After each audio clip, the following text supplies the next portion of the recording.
Good morning everyone, back to the channel the new blog.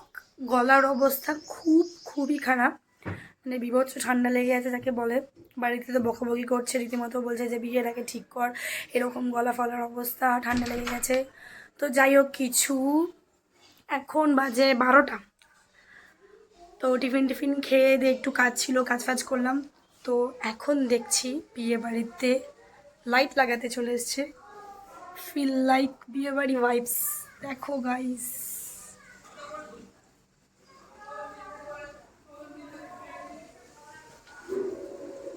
এই যে দেখতে পাচ্ছ লাইট ফাইট লাগিয়ে দিয়েছে।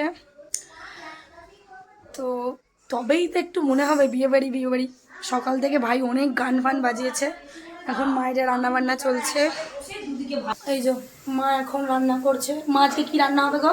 আজকে মাছের ঝাল, কুমড়ো আলু ভাজা, ফুলকপি আলু বিন সিম দিয়ে একটা তরকারি, চিংড়ি মাছ দিয়ে একটা তরকারি।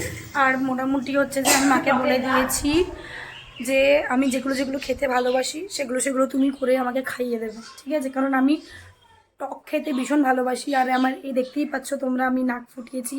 তো এই নাক ফোটানোর জন্য আমার টক মিষ্টি খাওয়া টোটালি বন্ধ ছিল।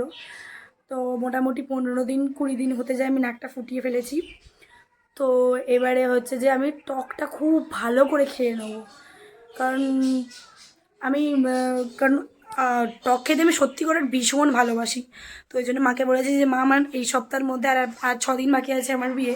তো এই 6 দিনের মধ্যে আমি বলে দিয়েছি যে যা যা খেতে ভালোবাসি সব রান্না করে আমাকে খাইয়ে দেবে। ঠিক আছে, চলো সন্ধেবেলা দেখা হচ্ছে।